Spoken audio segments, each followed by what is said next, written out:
and thanks very much for asking me to contribute to this discussion on professional standards, which I'm doing from the point of view, obviously, of statisticians in government and the work we've been doing on continuous professional development. And there has actually been a renaissance in this in the last 5 years in the GSS, part of our revitalisation programme for the GSS, partly instigated by the work being done in the RSS, but I hope to show also there's other drivers in government which have been requiring us to look at the standards that we have in statistics. And apart from setting out those drivers, I'm also going to show a little bit of analysis of the degree subjects of statisticians to look at the various paths from which people come, and also then set out the CPD framework which we now have, which has developed over the last few years. So I'm the first test of this. Great, okay, good. What's clear is that over the last few years, the need by government for a more secure evidence base for decision making has grown. People will be familiar with the report Adding It Up in the year 2000, which talked about integrating analysis across government as an aid to decision making.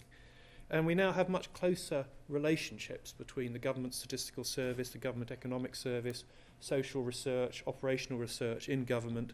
Those heads of profession get together at the top level, and also we have heads of analysis at a very senior level in each department charged with the responsibility of pulling analytical work together to aid policy making in those departments.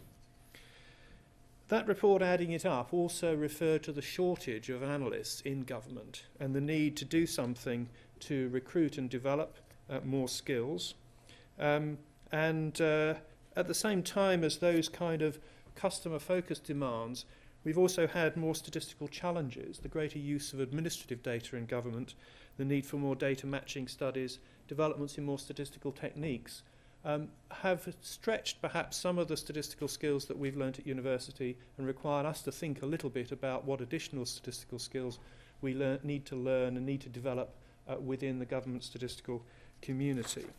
So those are some of the drivers that we've seen over the last 5 to 10 years. For those of you who don't know, just to give you a little bit more about the GSS dimension and what we are, the largest employer of statisticians in the country, a very dispersed organisation, not just the Office for National Statistics, but all statisticians in government departments. The GSS was formed 40 years ago. We had our birthday party last year.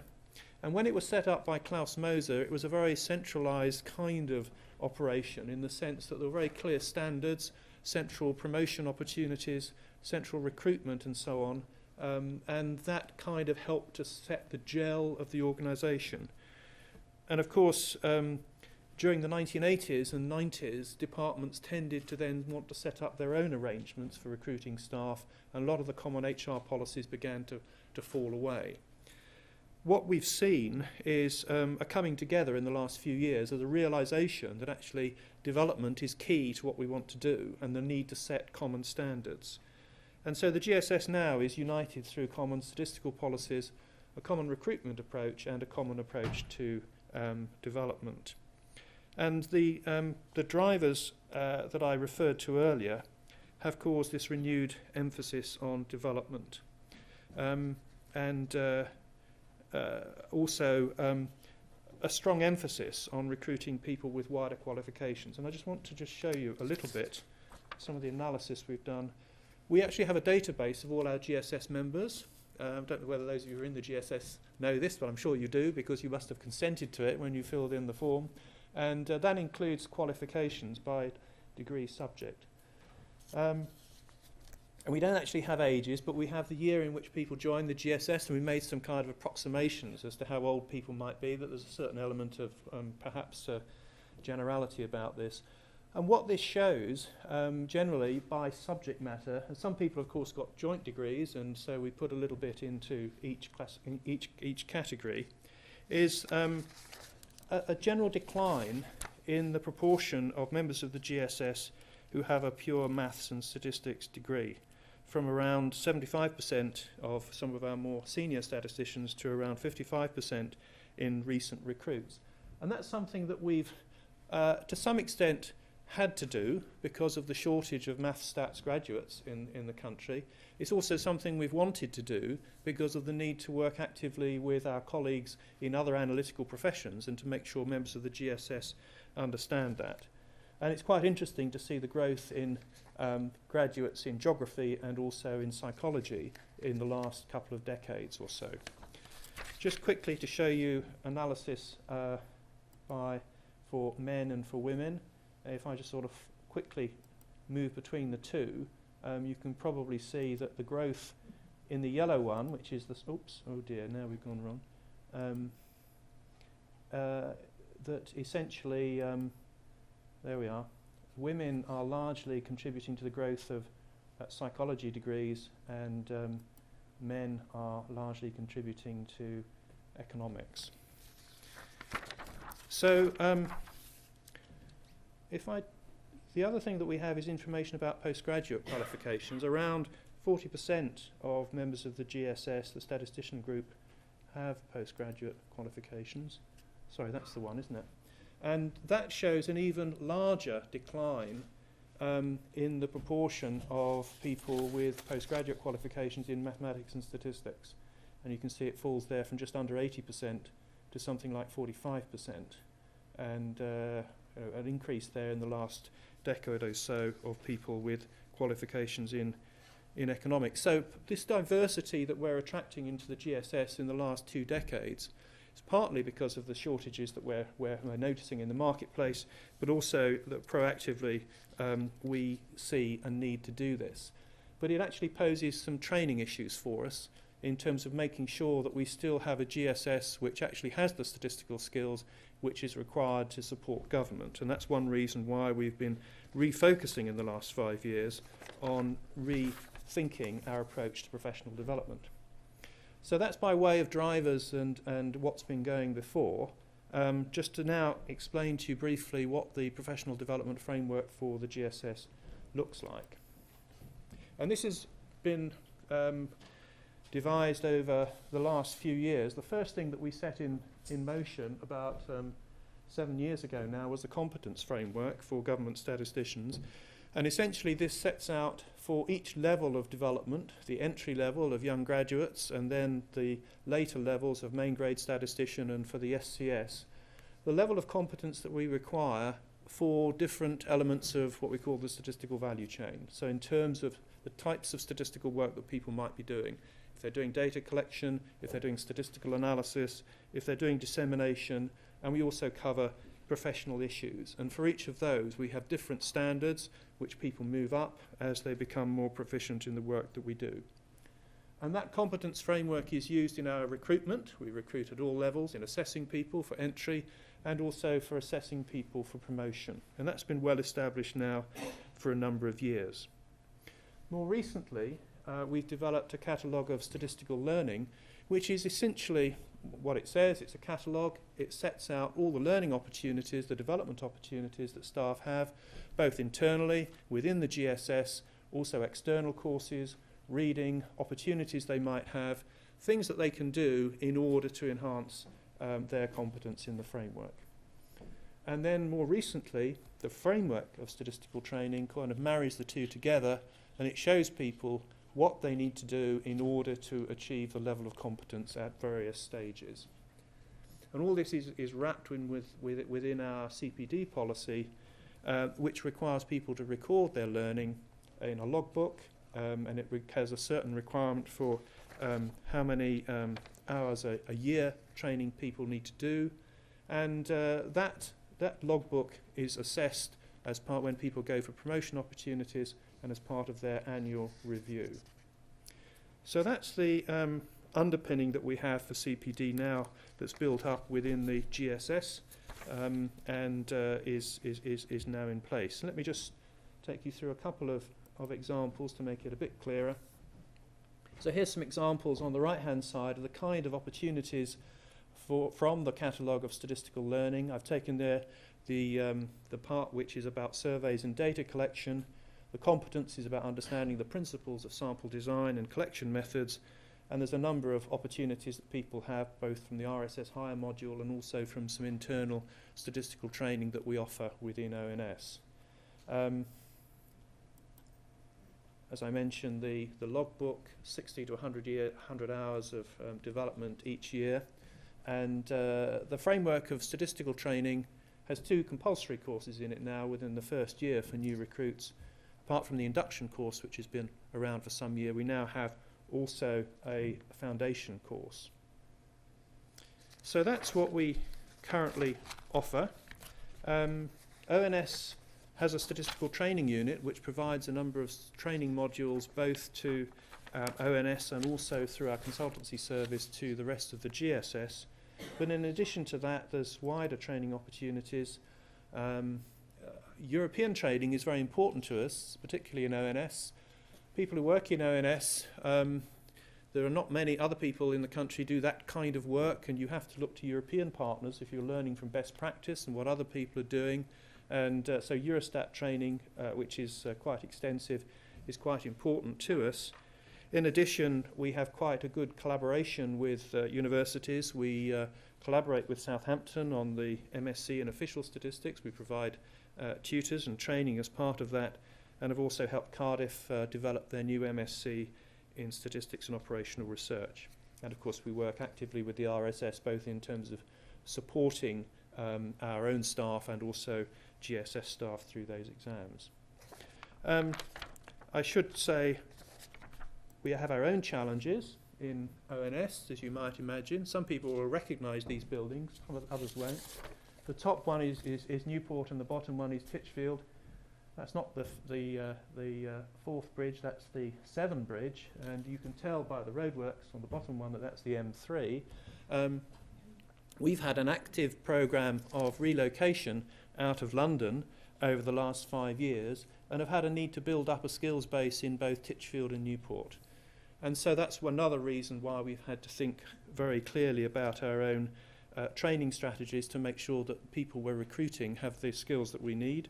Not only that, but we've put new emphasis into training non-statisticians in these offices, because clearly one of the resources that we have available to us is people already there who have particular skills but are not professional statisticians, who are interested in staying with the organisation, and we have the RSS route to get certification on that, and we've had some quite good expansion in terms of those things there. So finally, just to conclude, all of this has largely come about from an engagement with other analysts across government, but also a response to skill shortages and other pressures within the statistical community. We've widened our pool of recruits from beyond the narrow statistical profession to a wider band. That's meant that we've had to focus a little bit on developing specialist statistical skills and also bringing in a wider group of people, which has led in itself to a rather more structured approach to CPD, which is where we are now. Thanks very much. After watching a number of presentations here, I've lived in mortal terror of touching this. So we'll see how the whole thing goes. So thank you for the opportunity to speak, to spend a few minutes talking about the American Statistical Association's professional development programs and some things that we're thinking about. I have really enjoyed my first RSS meeting. I'm grateful to David and to Martin and to Neville for the opportunity. And let me just say right off so that you know what to expect in the next few minutes, the level of statistical sophistication you can expect from this talk is right about this level, okay? So if you need anything more than that, you've come to the wrong place. So briefly, I'm going to talk about the association, the ASA, the role of just a few thoughts of my own about the role of statistical societies in professional development, talk to you a little bit about what we're doing in those areas ourselves, and then zero in on the accreditation along with a couple of other topics as well. So here's just a few facts. Sally went over most of these if you heard her talk yesterday, but a quick glance down this slide will tell you a little bit about us from a demographic standpoint. Our mission is very similar to the RSS's mission and to that of many other statistical societies, but certainly all across this is the need for for statisticians to grow as professionals. So just a few thoughts about what it seems like to me anyway as the association's executive director that we're there for in terms of professional development, or what's often called for us continuing education. We have a very diverse membership, diverse in all kinds of dimensions, but I'll focus for the moment on the dimension of needs in terms of professional development, in terms of continuing education. So to think about how to do that while working in the space in the U.S. that's not already filled by credit instruction at colleges and universities, and by the increasing amount of training that's done by various industries or by the government along the lines of what Stephen was just talking about. One of the things that's become increasingly clear to us, it's a shame that it's taken so long for this to come together for us, but is the need to promote the professionalism of the discipline.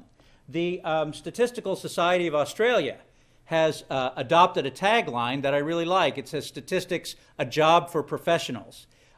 It addresses a very specific issue that's present in Australia, but I think that tagline is useful. One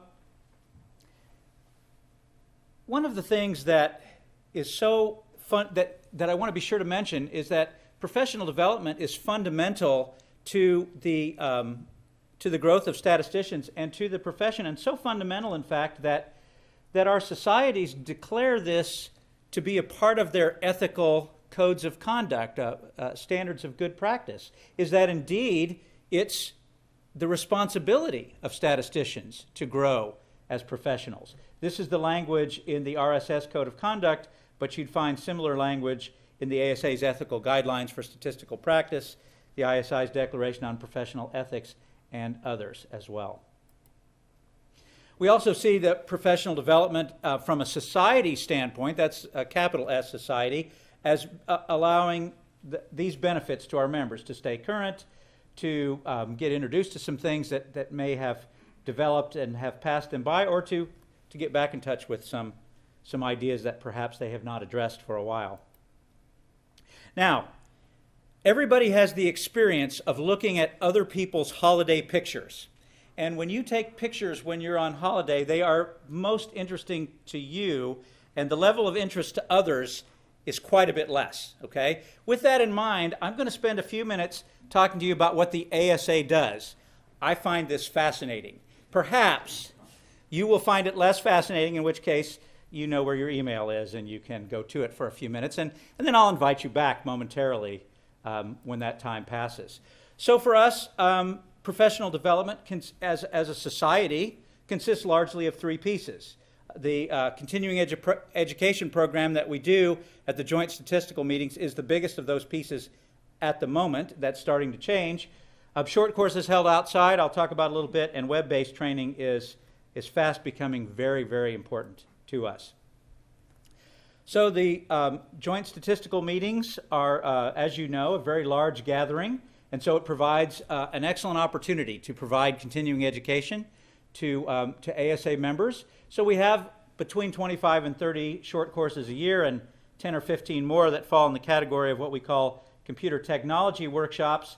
And so, upwards of 40 sessions going on, populated by 1,500 to 1,700 people annually. And it's a program that's put together by a committee, and it's of members, and designed to reach out to a broad membership so that as many people as possible can feel that there is something for them in the CE program at the joint statistical meetings. Nonetheless, even though that's a big program and it's become a very big meeting, still no more than a third of our members typically are able to be present at the JSM. So what we've done is we've taken sort of the best of those courses at JSM and take them on the road in something that we call LearnStat. And we offer LearnStat in our offices in Alexandria, Virginia, but we also take it on the road around the country. And in fact, well, as you see, here's the distribution of just in the past 10 years of where we have offered courses, obviously on the coasts a bit more because, well, that's where the population is. But also we've offered it out of the country as well. And here's one example where we did this with the Mexican Statistical Association in Acapulco. That must have been a rough assignment for someone. I was not present, I hasten to report. Moving on to web-based training. This is becoming increasingly important to us, and probably before long will overtake the continuing education program at JSM as being our most important program in professional development. In terms of participation, it's already done that. It's already outstripped that. It's cost effective for employers and individuals who want to participate, especially during tough economic times, and it allows people to participate without having to spend a lot of time traveling, so they can take part and get right back to their desk. Now, to give you some idea of the scale of this, the biopharm section of the ASA is the instigator of this. It's spreading to a lot of other areas as well. We've offered 26 of these webinars over the past 2 years. A webinar is often it's typically a 2-hour block of instruction. It's typical of a webinar in the sense that you are hearing the presentation live, although the option to participate afterwards in a pre-recorded version is there.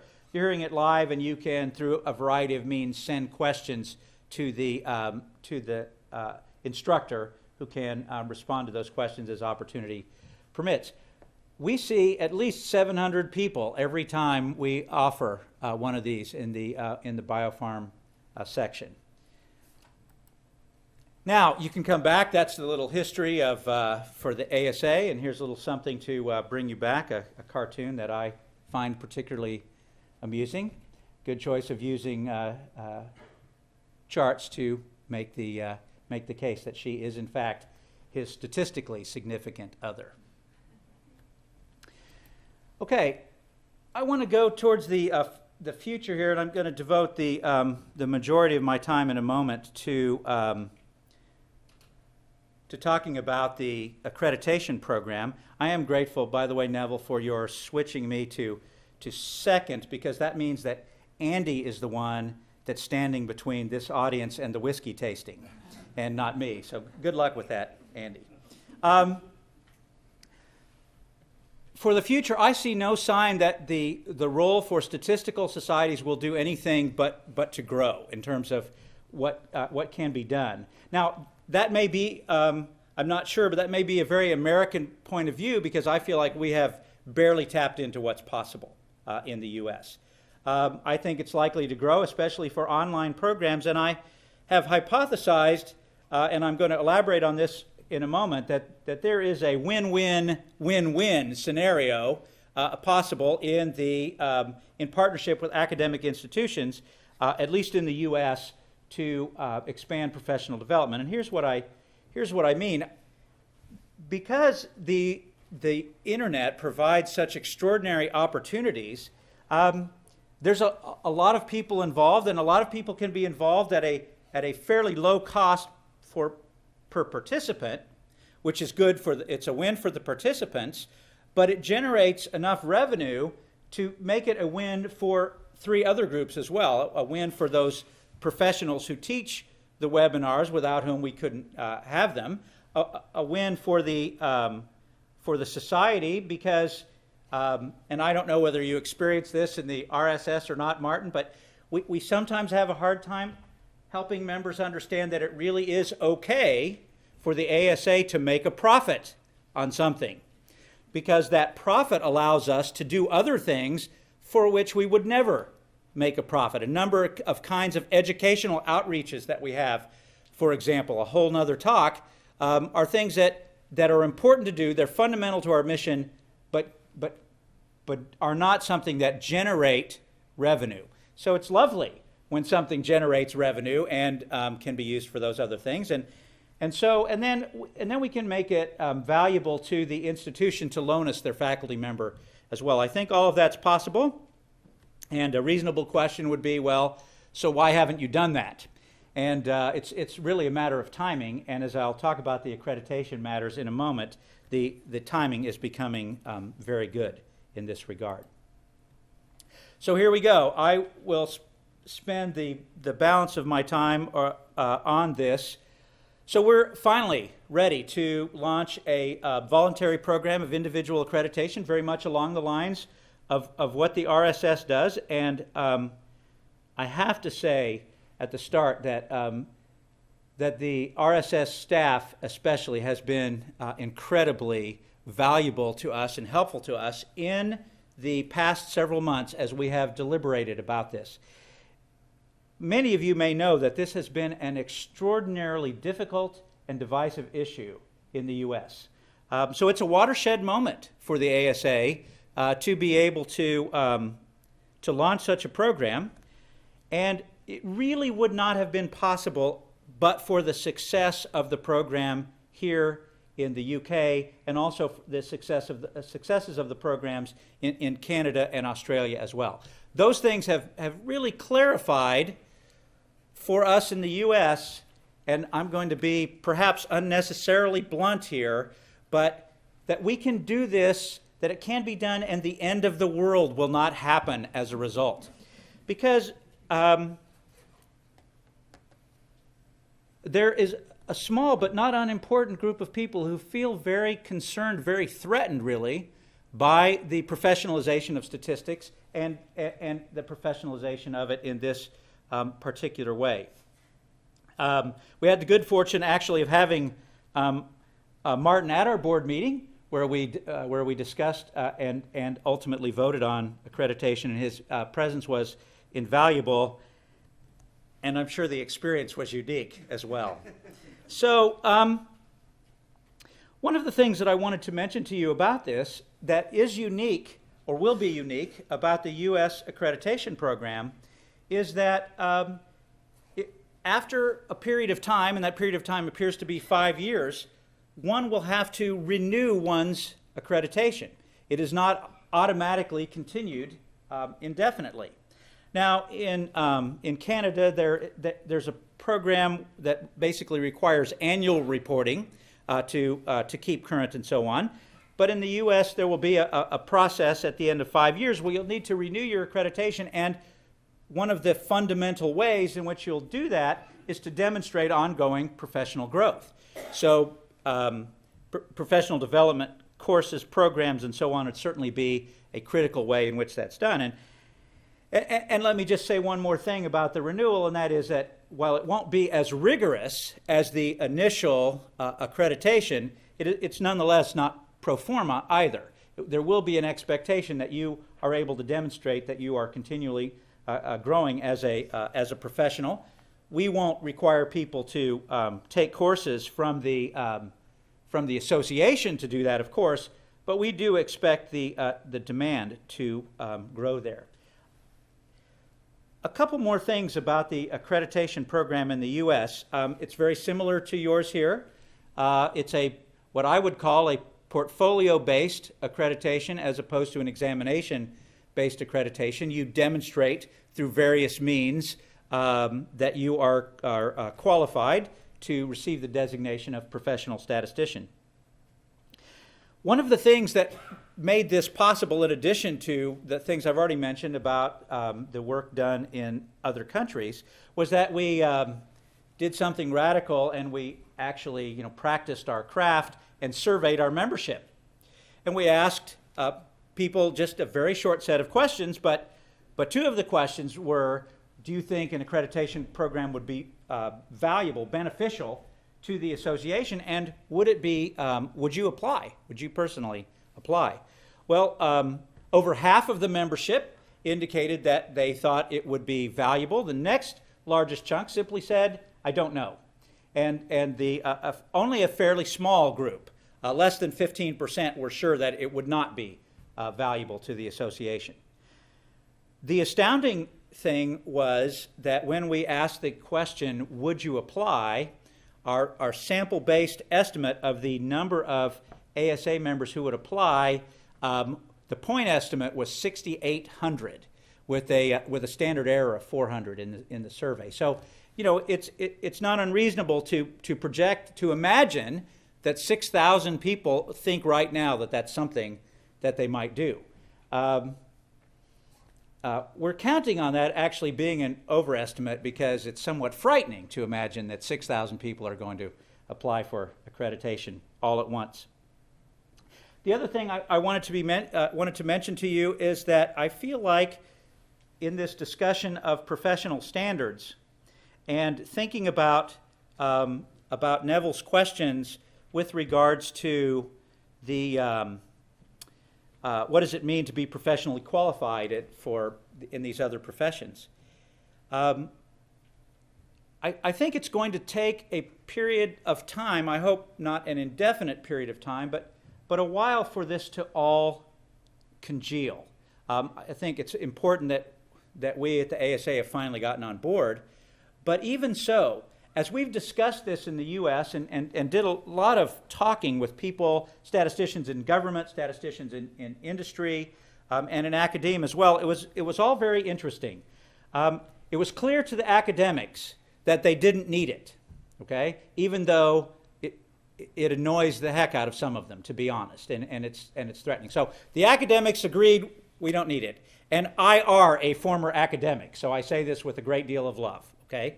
The industry people said, you know, maybe not, but I bet those government statisticians would really appreciate this. And the government statistician said, I don't really think that'll work given all the regulations for hiring and so on, but I'm just sure that the industry people will need this. So the interesting thing about accreditation at this point is that it seems to me, based on our surveys and discussions I've had with Martin and others, is that at the moment, it's a credential that is most valued by statisticians themselves. And it's going to take some doing for it to become a credential that's recognized and valued by the external community, by those people who hire statisticians. Nonetheless, I am extremely hopeful that that is, in fact, the case.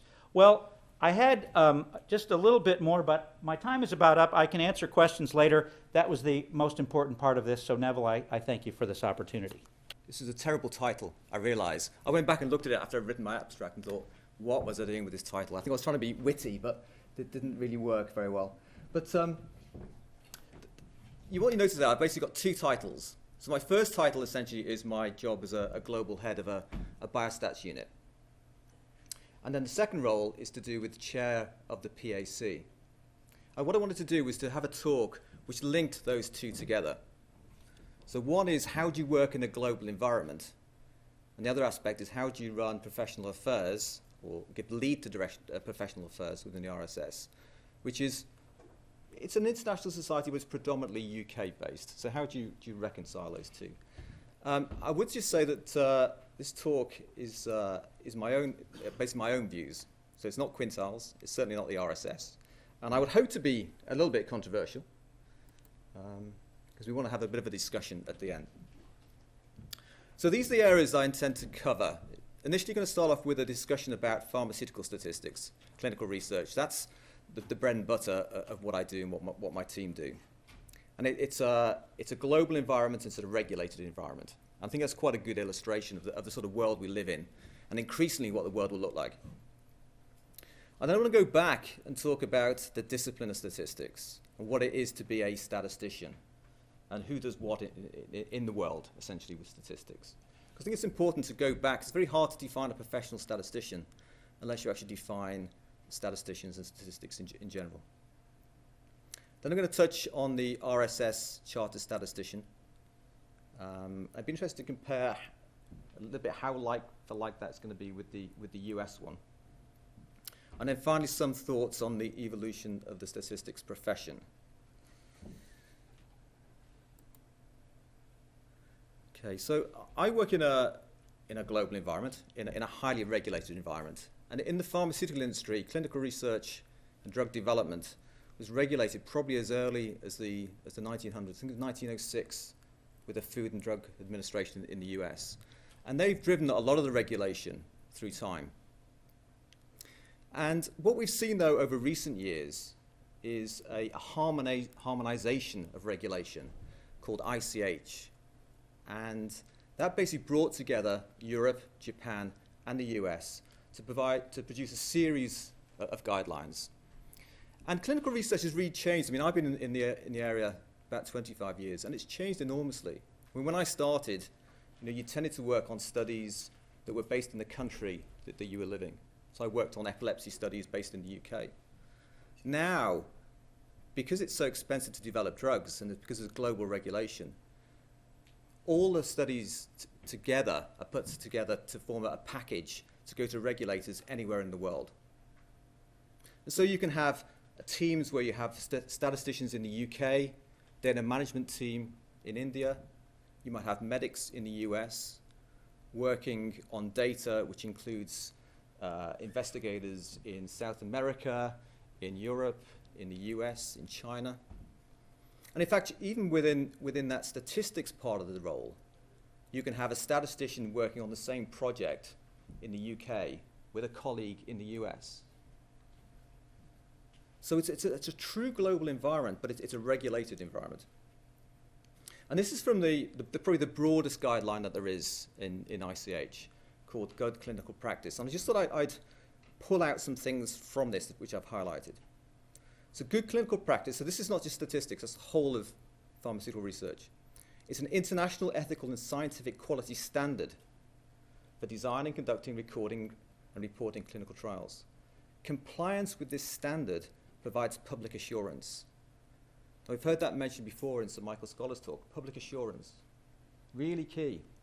Standards provide assurance, public assurance, that the rights, safety, and well-being of trial subjects are protected, consistent with the principles of the Declaration of Helsinki, and that the clinical trial data are credible.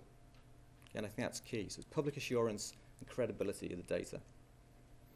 And then the part that relates to statistics says a sponsor should utilize appropriately qualified individuals, the sponsor being the pharmaceutical company or for instance, a CRO, if it's delegated, to supervise the overall conduct of the trial, to handle the data, verify the data, conduct the statistical analysis.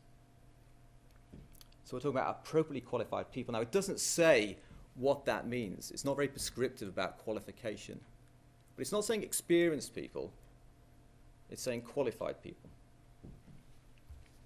So I think what are the main things to take away from this example? It's regulation. It's global. It's qualified people giving public assurance. And I think that is key to the professionalism of part of the discipline.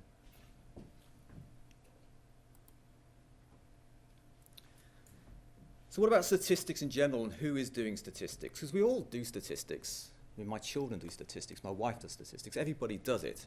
So what defines a statistician from a non-statistician? And I mean, Ron was mentioning about academics and how some of them aren't very keen on this idea of professionalism, and that certainly was the case in the UK. Still is the case in some parts of the UK. So I could have drawn this as a hierarchy, I could have drawn it as a pyramid, but I see it more as a sort of, you can imagine it as an onion or expanding universe, where at the core you have the academic methodological development.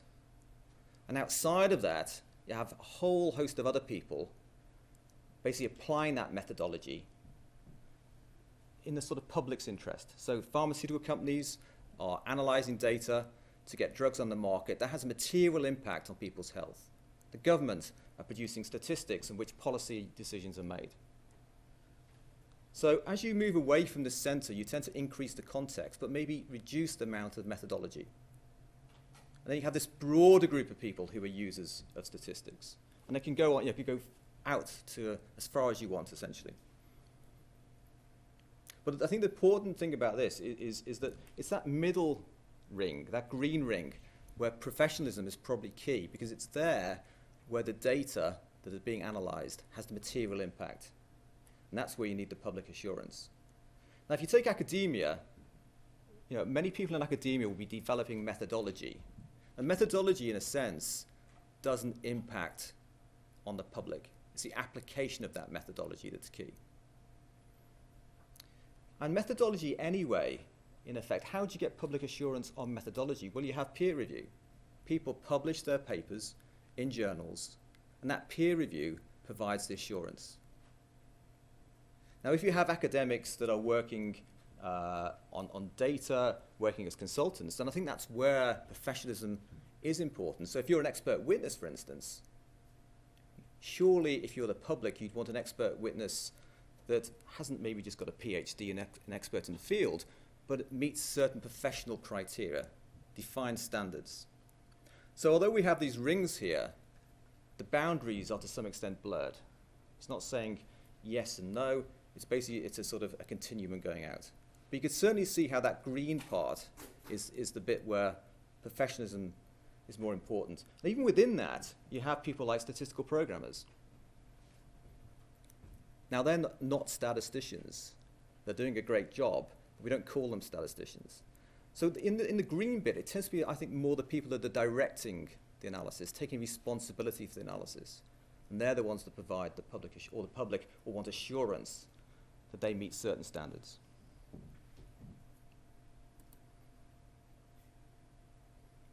Okay, this is the RSS Code of Conduct. And all fellows have to follow this, not just the professionally qualified, the CStats. But it's important that fellows shall only offer to work or provide service which is within their professional competence. And then it says a few other things.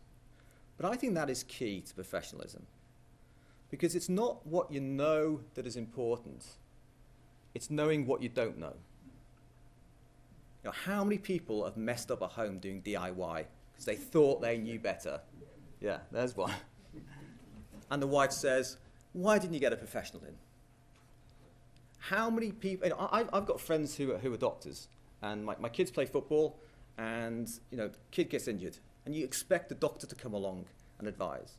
And they say, well, sorry, I'm a gynecologist. I don't know anything about that. The first aider will rush ahead, won't they? They've had the two-day training course. They're straight in. And it's that little bit of knowledge that's a dangerous thing. Whereas what you want are the people that actually have a sufficient knowledge to know, no, don't come to me. I don't know enough about that. What you do need to do is to go to speak to that person. And to me, that is the heart of professionalism. So let's go back to the discipline, because I do think you have to define the discipline before you get into the profession. And these are some quotes from some eminent people. Finney, I firmly maintain that statistical science is not just a branch of mathematics, any more than is accountancy or engineering. Completely agree with that. This is from a US report. It's a focus on variability in data that sets statistics apart from mathematics. Statistics requires a different kind of thinking, because data are not just numbers, they're numbers within a context. And I think that context bit is important. So that variability and the context that sets it apart. And we as a discipline have to really pull away from mathematics. However, here's a quote from Moser, or Lord Moser, shall I say. But I never overcame the slight sense of inferiority vis-a-vis the mathematical statisticians. Even today, it is a very major divide in the statistical world between those who are actually good enough to advance it as a mathematical science and those who are on the applied side. We are, in a sense, different breeds. And I think that is true, but I don't think, well, I certainly think it's true about good enough, but it's not that you can't combine the two together. They are slightly different breeds, but I still believe they're part of that overall discipline. So mathematics, I feel, is different, but you need to keep the applied and the theoretical together.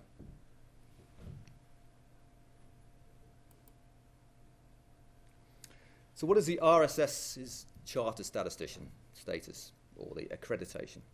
Established in 1993, about 20% of our fellows are in it, or are CStats. It's slightly lower than it used to be.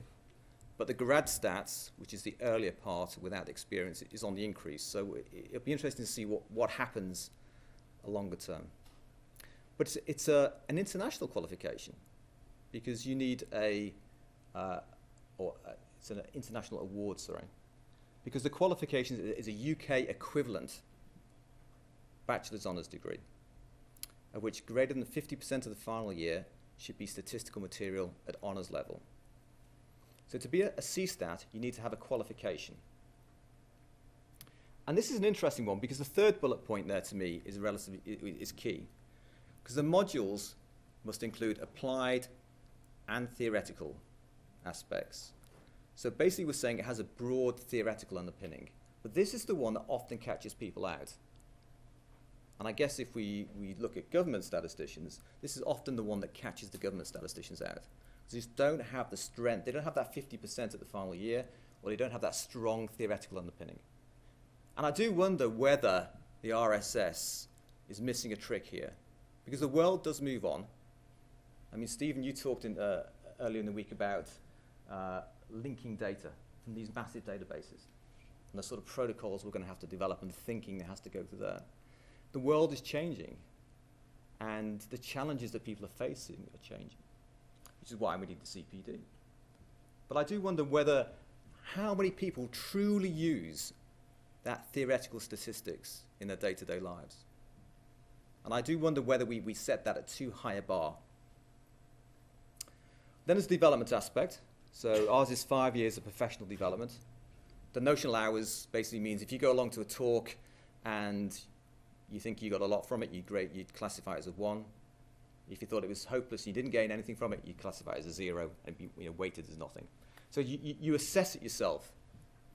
And it's on the technical and the personal. It's learning, doing, managing, etc. So it's fairly broad. But we really missed a trick, I think, the RSS here with CPD. Because essentially, the CStat is an award for life. So once you're a CStat and you pay your money, you're a CStat each year.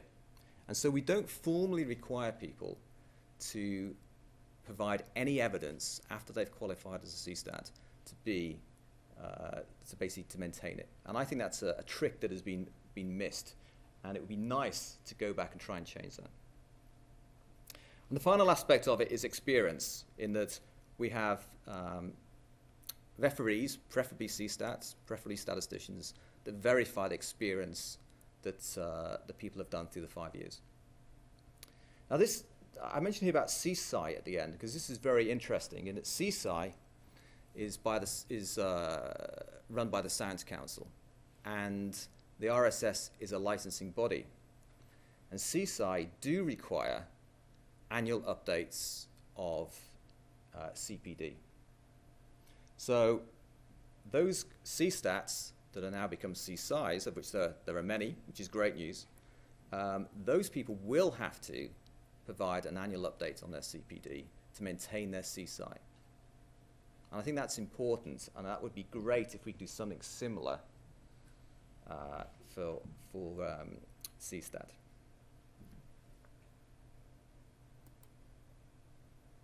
Okay, so here's the final slide. And these are really just some thoughts. I mean, I'm really pleased to see that the ASA are going to have a professional accreditation similar to the RSS, because I think we need that. I mean, working in a global industry, pharmaceuticals were led from the US for many years. It is really hard to try and promote that statisticians in the UK have to be CStats when you've got people in the US that aren't. So having this coming from the US, I think, will help enormously. About 18,000, I guess, equivalent of fellows in the ASA, whereas the RSS is about 7,000. And I think that influence will go out. But I think that identity has to be independent of mathematics, and we shouldn't forget that we need to define statistics before we define professionalism. Professionalism, I do believe, is about public assurance. And that's really the role it plays. And if you're going to do that, you have to have minimum standards. And that goes for any type of profession. And going back to some of Neville's questions to begin with, if you want to have public assurance, you've got to have minimum standards. Now you can debate what those standards should be, and maybe we could have a discussion about that after, during this meeting, because maybe we're setting the standards too high for what statisticians generally do as professionals these days. But you need to have some standard. The public assurance is no longer uniquely country specific. So if you put a drug on the market, for instance, it doesn't matter that the information is going to people in the UK or the US. The impact is globally. So the public in many industries, and I think maybe even in government will get to that stage, as you know, the European Union sharing data, etc. That public assurance is not about being geographic specific, and therefore having an international qualification or an international accreditation where maybe they're all linked together would be great. And I think ASA certainly have a role to play there, and clearly are going to play a role. I think the ongoing CPD is important, and I think that what the GSS are doing is great. I mean, it's something within Quintiles, again, we've adopted, and you know, some people are enthusiastic about it, other people aren't quite enthusiastic, but some people think it's about going on training courses only, and it's not about other things. We would argue that probably about 10% of your CPD is training courses. A lot of it is on-the-job learning, being exposed to certain challenges. But don't forget the qualifications. I think that's key, is that CPD is important, competencies are important, but you need some qualification in there. And then finally, and this is really from what we're looking to do with the PAC, there needs to be a more determined effort, I think, to sell the benefits of professional status to employers. I think we spend too much time focusing in on the statisticians themselves and trying to convince them, but we should be trying to convince the employers that what they really need to do is employ professional statisticians. And I think there is I'd just like to we'll just finish this off with a distinction. I think lots of people do statistics, but not everybody is a professional statistician. And I think just because they're not a professional statistician, it doesn't mean to say that they're not doing a good job, and they're not doing the right job, and not doing a quality job. But you shouldn't call them necessarily a professional statistician. You can have statisticians who behave in a professional way. That's not necessarily a professional statistician. And I think it comes back to that minimum standard. You have to define what that means. But that's not to say other people aren't doing good things. So I think I will finish there. Is that okay? Yeah, thank you. Okay.